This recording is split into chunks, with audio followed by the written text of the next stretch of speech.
Today I'm counting down my top 10 action figure playsets of all time, and it starts after this.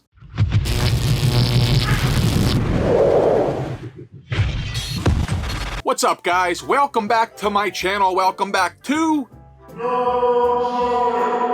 If it's your first time here, my name's Matt, sometimes called Big Nerdy, and you have stumbled upon a channel known as Nerdzoic. This channel is all about action figures and collectibles, so if that's your jam, then do yourself a favor and go ahead and subscribe. Today I'm going to go crazy nostalgic on you, and we're going to talk about the best playsets of all time. What I did was I did my favorite playsets. So you're going to notice some things obviously missing. So for example, you're not going to see Mask Boulder Hill on here because it wasn't a playset I played with back in the day, even though it's a fantastic playset. Maybe I should have named this video my favorite playsets. Back in the day, aka the 80s and 90s, before video games were all the rage, playsets were like the big gift you got during the holidays. As a kid, you spent the whole year buying the figures. Then at the end of the year, underneath the Christmas tree or by the menorah, boom, big old playset. Just for fun, as I reveal each item on the top 10 list, I'm going to also tell you what they cost originally at retail and what they would cost today adjusted for inflation. Let's start the list.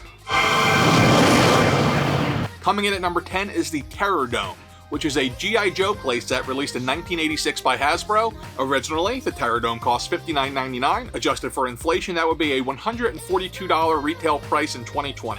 The Technodrome was a Cobra base playset that was just huge and had this memorable, iconic look to it, like a spear, and it was pretty cool. It had retractable silo doors that opened to reveal a vehicle, and I love this thing. G.I. Joe might have released the best vehicles and playsets out of any franchise, but it's close with a few others.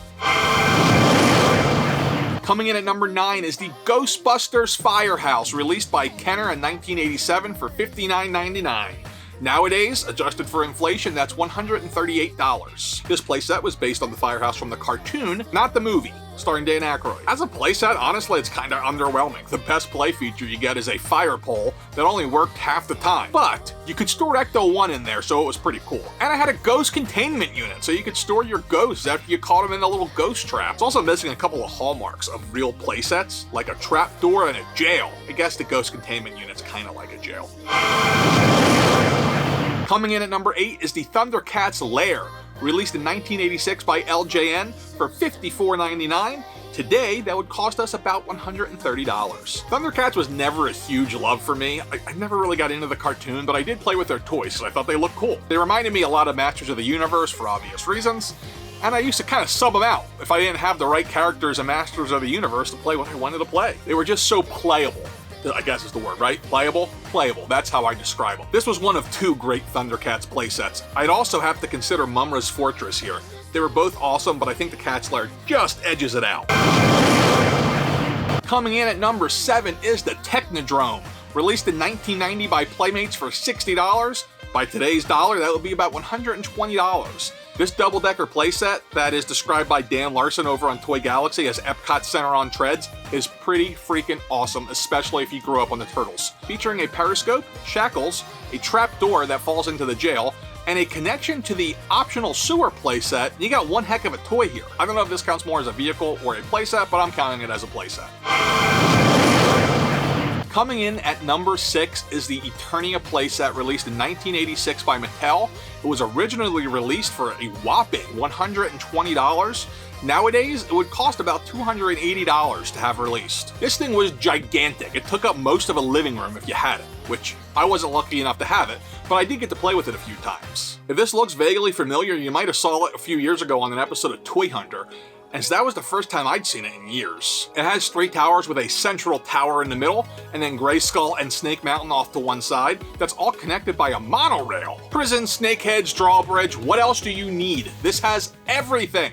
It's like the playset of playsets, but it couldn't even crack the top 5. That should tell you that there's some awesome stuff still to come. If you're enjoying this video, then be sure to give it a like so YouTube suggests it to more people. More importantly, if you want to see more great videos like this from Big Nerdy, subscribe and hit the bell to be notified every time I upload a new video. Coming in at number 5 is a bit of a sleeper pick, and it's the Daily Bugle. Released in 1995 by Toy Biz, it originally went for $50. Adjusted for inflation, you're looking at about $85 today. It had a working elevator, it had a crane, it had a searchlight, opening and closing doors, a working ooze water tower, Retractable Spider-Man web, it had a lot. In my mind, honestly, this doesn't compare to the playsets that I already mentioned and the ones coming before. But what makes it special is it was the last truly great playset, of my youth at least. It was 20 inches tall with a ton of cardboard, making it not super durable, despite the fact that it says on the box, sturdy playboard. What the hell is playboard? Coming in at number 4 is the Bat-Cave Command Center. Released in 1993 by Kenner for $39, this would now be about $71 adjusted for inflation. In fairness, I say it was released in 1993, but they released this thing repeatedly. I know it was released for Batman Returns, Batman the Animated Series, Batman Forever, and maybe a half dozen other times. The front of the playset features Wayne Manor, while the back, surprisingly, is a Batcave. It's like a mullet. Business in the front, party in the back. It featured a sky cable, a catwalk trapdoor, a hidden vehicle entrance for the Batmobile, a computer command station, breakaway skylights, and Batman's changing center. Coming in at number 3 is the Turtle Sewer, released in 1989 by Playmates for $50. Nowadays, it would cost about $105. It does bear mentioning that the sewer released a few years ago is equally amazing, possibly better. The original sewer, which is what's on the list here, was a 2-level playset that had a street level and a sewer level. There was a fire hydrant periscope, an elevator to the surface, and of course it connected to the aforementioned Technodrome. The newer version has all of that, but more! It was actually 40 inches tall and it had a zip line. Honestly, the new one's better. But when it came out, I was way too old to play with it, obviously, and my kid was at the time too young as well. If that was in stores today when he's 6, I'd be buying that thing like in a heartbeat. Coming in at number 2 is Castle Grayskull. This is the oldest playset on this entire list. In fact, it's older than Big Nerdy. It was released in 1982 by Mattel and it originally went for $27. Today, that would be about $72. Just the overall aesthetics of this thing's amazing, with the open mouth being the drawbridge door to get in. It looks like an evil castle, but it's not. It's got an elevator, a weapons rack, a trapdoor that leads to a prison, a defensive tower. This thing is truly iconic. This is obviously the second Masters of the Universe playset to make it to this list, and even though there aren't no more, I do want to mention a couple others that were pretty amazing, like the Fright Zone playset. Oh, I love that thing. But you know what I like even more? The Snake Mountain playset. Unfortunately, I didn't like them enough to make this list, but they have to be named as some of the greatest playsets of all time. They're just not in the top 10. Coming in at number 1 is a playset that needs no introduction anywhere in the civilized world. That is the G.I. Joe USS Flag. Released in 1985 by Hasbro for $125. By today's standards, that's almost $280. The first time I saw this thing, I was already a teenager and it was at my friend's house, and he had it on a dining room table. And that's the thing. This thing is just a wow factor. It's huge. It's the size of a table. Every play feature you can imagine's in this thing. Elevators, microphones, missile launchers. It's the largest toy ever created.